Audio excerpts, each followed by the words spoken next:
Hello everyone, welcome to made easy. My name is Mandavi Dubey. So student, जैसे कि आप सबको पता है कि हम यहाँ पर आपके लिए कवर कर रहे हैं आईटी वाइज जो भी आपके अगर लो गेट स्कोर आ रहा है तो आप कौन कौन सी आईटीज़ में यहाँ पे एडमिशन ले सकते हैं वो हम आपको बताएंगे। हम आपके लाए हैं ऑफिशियल डेटा आरटीआई रिप्लाई से, जिसमें आपको एक कंप्लीट आइडिया मिल जाएगा। अगर आपका स्कोर इसके आसपास आ रहा है, लो गेट स्कोर है और आप आईटी में एडमिशन का ड्रीम देखते हैं, आपका गोल है, तो आप यहाँ पे ले सकते हैं वेरियस आईटीज़ में एडमिशन। हम बात करने वाले हैं यहाँ पे सबसे पहले आईआईटी गांधीनगर के बारे में। तो आईआईटी गांधीनगर का हम बात करेंगे यहाँ पे। तो सबसे पहले आपके वेरियस डिपार्टमेंट्स हैं, कैटेगरी वाइज यहाँ पे मेंशन कर रखा है आपका गेट स्कोर। तो सिविल इंजीनियरिंग की बात करेंगे तो अनरिजर्व कैटेगरी का 372 स्कोर पे भी बच्चों ने एडमिशन लिया है। वहीं अगर हम ईडब्ल्यूएस की बात करें तो 390 स्कोर पे बच्चों ने एडमिशन लिया। ओबीसी एनसीएल की बात करें तो 351, एससी 275, एसटी 253 स्कोर पे भी बच्चों ने यहाँ पे एडमिशन लिया हुआ है। मैकेनिकल इंजीनियरिंग की बात करेंगे 351 स्कोर हुआ है यहाँ पे कट ऑफ, और 620 ईडब्ल्यूएस, 502 ओबीसी एनसीएल, 285 स्कोर पे एससी की कट ऑफ गई है, 277 एसटी कट ऑफ। ये आपका लास्ट ईयर का डेटा है। आप यहाँ पे कंप्लीट एक ओवरव्यू ले सकते हैं। अगर आपका स्कोर इसके आसपास आ रहा है और आप आईआईटी में एडमिशन लेना चाहते हैं तो आप इन आईआईटीज़ को टारगेट कर सकते हैं। आईआईटी गांधीनगर का डेटा है ये। इसके अलावा कंप्यूटर साइंस एंड इंजीनियरिंग है। कंप्यूटर साइंस एंड इंजीनियरिंग में आपका 736 स्कोर है unreserved, EWS 682, OBC NCL 672 score पे भी यहाँ पे एडमिशन लिया है बच्चों ने। एससी का 494, एसटी का 386 स्कोर पे। वहीं हम इलेक्ट्रिकल इंजीनियरिंग की बात करेंगे स्टूडेंट।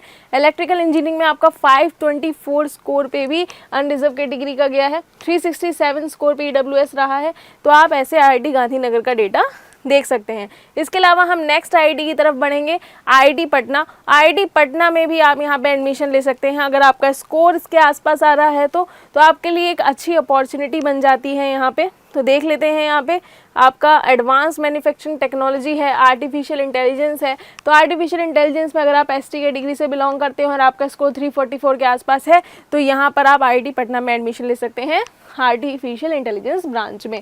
इसके अलावा केमिकल इंजीनियरिंग 277 स्कोर जनरल का, 202 स्कोर अगर एससी हैं तो आप यहाँ पे एडमिशन ले सकते हैं। ऐसे ही आपका सिविल इंजीनियरिंग का भी डेटा मेंशन कर रखा है, जैसे कि 412 आपका जनरल का गया है, 392 स्कोर यहाँ पे कट ऑफ ईडब्ल्यूएस का गया है, 463 ओबीसी का गया है, 326 एससी का गया है।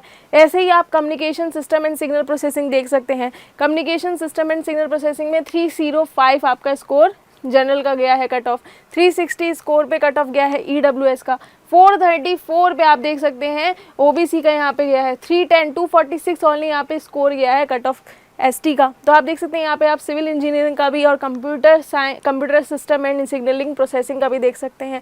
इसके अलावा कंप्यूटर साइंस का भी डेटा आप देख सकते हैं यहाँ से।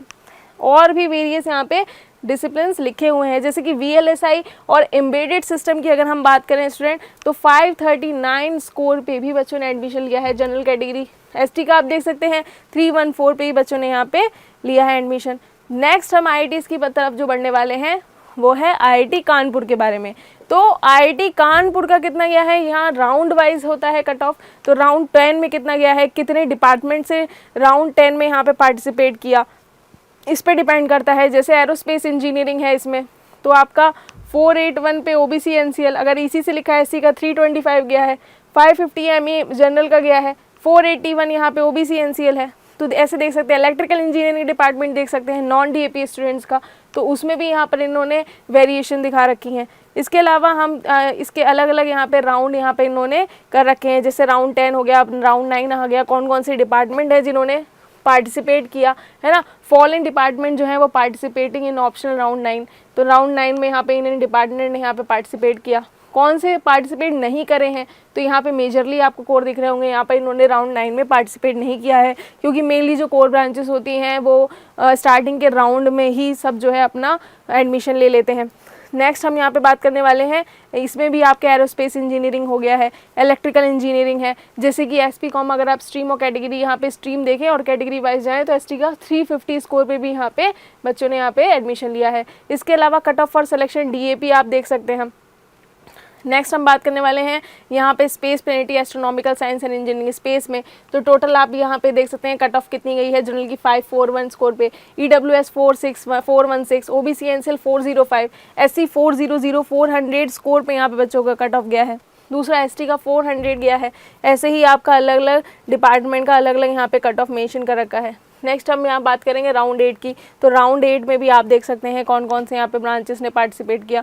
यहाँ पर आपका मैकेनिकल इंजीनियरिंग आपको दिख रहा होगा, यहाँ पे आपको रो वाइज दिख रहे होंगे नॉन DAP स्टूडेंट्स के लिए। जनरल कैटेगरी आपको 600, EWS 551 स्कोर पे भी, OBC एनसीएल FT, यहाँ ME FTS की बात चल रही है, ये आपका स्ट्रीम हो जाती है। OBC एनसीएल का 543 स्कोर पे ही बच्चों ने यहाँ पे कट ऑफ गई है। और यहाँ पे 400 SC का गया है। ऐसी अलग अलग स्ट्रीम का अलग अलग यहाँ पे कट ऑफ मेंशन कर रखा है। तो ये आपके राउंड 8 की बात हो गई।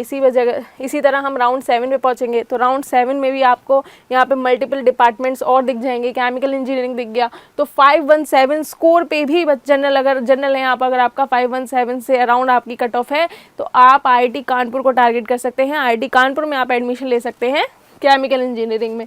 इसके अलावा EWS देख सकते हैं 483 स्कोर पे भी बच्चों ने एडमिशन लिया है। OBC एनसीएल 463, SC ने 320 स्कोर पे भी लिया है। ST पे भी आप यहाँ देख सकते हैं 320 स्कोर पे ही बच्चों ने यहाँ पे एडमिशन लिया है। इसके अलावा इलेक्ट्रिकल इंजीनियरिंग है, और इसके अलावा अगर आप यहाँ पे देखें मैकेनिकल इंजीनियरिंग भी यहाँ पे मेंशन कर रखा है, और फोटोनिक साइंस भी है, सस्टेनेबिलिटी एनर्जी इंजीनियरिंग। काफ़ी सारे ऐसे इंटरडिसिप्लिनरी कोर्स हैं जो लो गेट स्कोर पे भी एडमिशन ले लेते हैं काफ़ी सारे IITs में, चाहे वो ओल्ड IITs ही क्यों ना हो। तो आप उनको टारगेट कर सकते हैं अगर आपका लो गेट स्कोर आ रहा है और आप ड्रॉपर हैं। लेकिन अगर आप यहाँ पे 3rd और 4th ईयर में हैं और अगर आप जो है अच्छे मार्क्स लाना चाहते हैं, नेक्स्ट ईयर आप ला सकते हैं, आप में कैलिबर है तो आप ला सकते हैं, क्योंकि अगर आप अच्छे मार्क्स के साथ गेट को क्वालिफाई करते हैं तो आपको यहाँ पे टॉप IITs में एडमिशन मिलेगा, एमटेक में अच्छा खासा प्लेसमेंट मिलेगा, आपका स्किल डेवलपमेंट होगा। और अगर आप ड्रॉपर हैं और आप यहाँ पे 1-2 साल ड्रॉप लेके फिर आपने गेट लिखा है और आपका किसी वजह से लो गेट स्कोर आ रहा है, आपको निराश होने की ज़रूरत नहीं है, आप इन IITs को ट्राई कर सकते हैं। प्लेसमेंट का डेटा भी हम आपके लाएंगे, तो आप कमेंट बॉक्स में ज़रूर कमेंट करके बताइएगा कि आपको कौन से IIT का प्लेसमेंट का डेटा आपको देखना है, तो वो हम आपके लिए प्लान करेंगे। इसके अलावा हम नेक्स्ट यहाँ पे चलेंगे, राउंड 6 भी इनका रहा है और भी यहाँ पे वेरियस स्ट्रीम्स ने पार्टिसिपेट किया। जैसे कि आप यहाँ देख सकते हैं cut off for selection non DAP, तो आप देख सकते हैं यहाँ पे ME AE यहाँ पे अलग अलग यहाँ पे स्ट्रीम्स है, और यहाँ पे 555 जनरल का गया है, 553 यहाँ पे जनरल का गया है AE से। तो अगर आपने गेट स्कोर लिखा है, गेट पेपर लिखा है इन स्ट्रीम से, और अगर आपका स्कोर इसके आसपास है तो आप यहाँ पे IIT कानपुर में एडमिशन ले सकते हैं वेरियस स्ट्रीम्स में। तो ये सब आपके डेटाज हैं जो कि आपको एक कंप्लीट आइडिया देते हैं कि आपको कौन सा IIT यहाँ पे टारगेट करना चाहिए। क्योंकि स्टूडेंट, आप में से बहुत सारे स्टूडेंट होंगे जिनका ड्रीम होगा IIT में एडमिशन लेना, तो यहाँ पर आपका ड्रीम भी कंप्लीट हो जाएगा। और अगर आप अच्छे से परफॉर्म करते हैं अपने एमटेक में तो अच्छा खासा आपका प्लेसमेंट भी होगा। इसके अलावा अलग अलग राउंड है यहाँ पे, computer science and engineering mention है यहाँ पे। तो कंप्यूटर साइंस एंड इंजीनियरिंग में देख सकते हैं जनरल कैटेगरी 811 स्कोर पे भी बच्चों ने एडमिशन लिया है, 784 स्कोर पे भी EWS का गया है, OBC एनसीएल का 745 पे गया है। तो ये सारे आपके कंप्लीट डेटास हो जाते हैं। मैकेनिकल इंजीनियरिंग आपका मेंशन है, तो ये सारी चीज़ें आपकी यहाँ पे मेंशन इन्होंने कर रखी हैं। आगे बढ़ते हैं, ऐसे ही राउंड 4 आ गया आपका, ठीक है। ऐसे ही आपका राउंड 3 आ जाएगा। मैकेनिकल आपकी जो ब्रांचेस हैं वो आपको दिखा होगा कि बढ़ती चली जा रही हैं। राउंड 3 में भी आपका यहाँ पे इन्होंने मेंशन कर रखा है। अर्थ साइंस हो गया आपका, जो भी स्टूडेंट है जो अर्थ साइंस में यहाँ पे लेना चाहते हैं। अब ये फिर से आपकी जो ब्रांचेस हैं वो रिपीट कर रही हैं। मैकेनिकल इंजीनियरिंग होगी, केमिकल इंजीनियरिंग होगी, इलेक्ट्रिकल इंजीनियरिंग होगी, अर्थ साइंस हो गया, सस्टेनेबिलिटी हो गया। तो ये सारी चीज़ें आपकी रिपीट करती हुई। राउंड 2 में आ जाएंगे हम लोग। Cut off for non DAP AE AD road आपका दिख जाएगा। तो AE में आपका यहाँ पे 658 जनरल में है, अगर आपने AE से पेपर लिखा है तो आपकी 658 स्कोर है तो एडमिशन ले सकते हैं। इसके अलावा ME में अगर आपने 649 स्कोर किया है, जनरल कैटेगरी है, तो आप यहाँ पे एडमिशन ले सकते हैं। इसके अलावा अगर आप ST कैटेगरी से बिलोंग करते हैं और AE में आपने पेपर लिखा है और आपका स्कोर 281 के अराउंड है, तो भी आप यहाँ पे एडमिशन ले सकते हैं। और यहाँ पे 379 स्कोर पे ME पे अगर आप ST कैटेगरी से बिलोंग करते हैं तो आप यहाँ पे एडमिशन ले सकते हैं। ओके, तो ये सारी अपॉर्चुनिटी आप लोगों के लिए यहाँ पे ओपन हो जाती है, ठीक है। तो जिनका भी लो गेट स्कोर है और यहाँ पे IITs को टारगेट कर रहे हैं तो उन्हें निराश होने की बिल्कुल भी ज़रूरत नहीं है, क्योंकि आपके लिए यहाँ पे ऑप्शंस खुले हुए हैं। इसके बाद भी अगर आपको कोई डाउट है, if you have any other doubt, please do comment in the comment box. Thank you so much, take care, stay tuned.